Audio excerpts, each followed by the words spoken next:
ನೋಡಪ್ಪ, ನಾವು ಅದನ್ನು ಈಗ ಅದೇನೋ ಎಂತೋ ಗೊತ್ತಿಲ್ಲ, ನಾವು ಮೀಡಿಯಾದವ್ರಿಗೆ ಹಿಂಗೆ ಮಾಡಿ ಅಂತ ನಾವು ಹೇಳೋಕ್ಕಾಗ್ತಲ್ಲ. ನೀವು ಅದನ್ನು ನಿಮಗೆ ಬಿಟ್ಟು ವಿಚಾರ. ಕಾನೂನಿದೆ, ಕಂಪ್ಲೇಂಟ್ ಕೊಟ್ಟಿದ್ದಾರೆ, SIT ಅವರು ಅದನ್ನು ತನಿಖೆ ಮಾಡ್ತಾರೆ, ಅದನ್ನ ಮೀರಿದ ಕೋರ್ಟ್ ಇದೆ, ಡಿಸಿಷನ್ ತಗೊಳುತ್ತೆ. ಈ ವಿಚಾರವಾಗಿ ನಾವು ಪಬ್ಲಿಕ್ನಲ್ಲಿ ಚರ್ಚೆ ಮಾಡೋ ಡಿಬೇಟ್ ಅಲ್ಲ.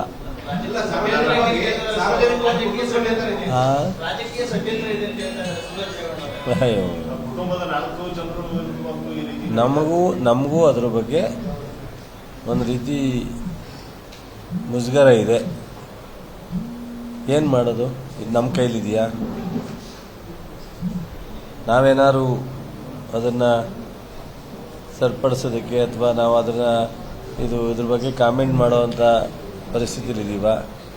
ಯಾರೇನು ಮಾಡ್ತಾರೋ ಗೊತ್ತಿಲ್ಲ. ಇದಕ್ಕೆ ರಾಜಕಾರಣ ಬೆರೆಸೋದು ಅಂತ ಅವಶ್ಯಕತೆ. ಇಬ್ಬರದು ಕಂಪ್ಲೇಂಟ್ ಇದೆ. ಇವ್ರು ಅವ್ರ ಮೇಲೆ ಫಸ್ಟ್ ಕೊಟ್ಟವ್ರೆ, ಅವ್ರು ಇವ್ರ ಮೇಲೆ ಕೊಟ್ಟವ್ರೆ. ಈಗ ಇದು ರಾಜಕೀಯದಲ್ಲಿ ಏನು ಪರಿಸ್ಥಿತಿ? ಬಹುಶಃ ಸೂರಜ್ ರೇವಣ್ಣ ಫಸ್ಟ್ ಕಂಪ್ಲೇಂಟ್ ಕೊಟ್ಟಿದ್ದು ಅಂತ ಕಾಣುತ್ತೆ. ಇಬ್ಬರೂ ಕಂಪ್ಲೇಂಟ್. ಅದ್ರ ಮೇಲೆ ತನಿಖೆ ಆಗ್ಬೇಕಲ್ಲ. ಈಗ ಪೊಲೀಸ್ ಸ್ಟೇಷನ್ ಏನು ಮಾಡ್ತಾರೆ? ಹೊಡೆದವ್ರು ಕೊಟ್ಟರು ತಗೋತಾರೆ, ಹೊಡಿದವ್ರು ಕೊಟ್ಟರು ತಗೋತಾರೆ, ಹೊಡೆಸ್ಕೊಂಡು ಕೊಟ್ಟರು ತಗೋತಾರೆ.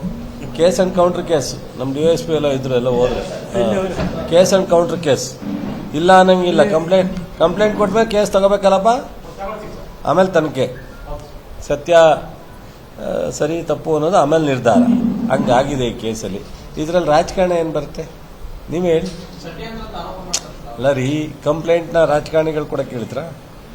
ರಾಜಕಾರಣ ಈ ರಾಜ್ಯದಲ್ಲಿ ಅವ್ರ ಕುಟುಂಬನೇ ರಾಜಕೀಯದಲ್ಲಿ ಭಾಳ ಎತ್ತರಕ್ಕೆ ಬೆಳೆದಿರತಕ್ಕಂಥ ಕುಟುಂಬ ಅಲ್ವೇನ್ರಿ? ಇಲ್ಲ ಬಿಡಿ, ಅದ್ರ ಬಗ್ಗೆ ಚರ್ಚೆ ಮಾಡದೇ ಇರೋದು ಒಳ್ಳೇದು ಅಂತ ನಾನು ಅನ್ಕೋತೀನಿ. ಸಾರ್ವಜನಿಕವಾಗಿ ಗುರುತಿಸಿಕೊಂಡಿದ್ದು ಕುಟುಂಬ, ಸಾಕಷ್ಟು ರಾಜಕೀಯವಾಗಿ ಬೆಳೆದ ನಿಂತ ಕುಟುಂಬ, ಒಂದೆಲ್ಲ ಒಂದು ಪ್ರಕರಣಗಳಲ್ಲಿ ಒಳಪಡ್ತಾ ಇದೆ. ಅದು ನಮಗೂ ಅದು ಇಷ್ಟ ಅಲ್ಲ. ಬಟ್ ಆದರೆ ಈ ಪರಿಸ್ಥಿತಿ ನಿರ್ಮಾಣ ಆಗಿದೆ. ಇದಕ್ಕೆ ನಾವೇನು ಮಾಡೋದು? ನಾವೇನು ಹೇಳಲಿಕ್ಕಾಗತ್ತೆ? ಈ ಪರಿಸ್ಥಿತಿ ನಿರ್ಮಾಣ ಆಗಿರೋದಕ್ಕೆ ಅವರೇ ಅದನ್ನು ಕ್ಲಾರಿಫೈ ಮಾಡಿ. ಸರ್, ರಾಜಕಾರಣದಲ್ಲಿ ಇತ್ತೀಚೆಗೆ CID ಈ ಥರದ ಕೇಸ್ಗಳು ಜಾಸ್ತಿ ಬರ್ತಾ ಇರೋದ್ರಿಂದ ಏನೋ ಒಂದು ರೀತಿ ಒಂಥರ ಮುಷ್ಕರ ಅಂತ ಅನ್ಸೋದು.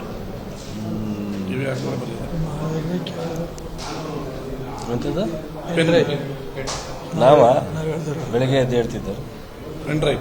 ನಾವೇನಪ್ಪ, ನನ್ನ ಹತ್ರ ಪೆನ್ ಡ್ರೈವ್ ಇದೆ ಅಂತ ನಾವು ಹೇಳಿದ್ವನಪ್ಪ. ಏನ್ರಿ ಹೆಂಗೆ ಕೇಳ್ತೀರ? ಯಾಕೆ ಬಡವ್ರ ಮಕ್ಕಳು ನೆಮ್ಮದಿಲಿ ಇರಬಾರ್ದೇನಪ್ಪ? ನಾವೇನು ಮಾತಾಡದೇ ಇರೋ ನಮಗೆ ಸುತ್ತಿ ಬಳಸಿ ಬರ್ತಿರಲ್ರ? ಹಾಂ, ಈಗ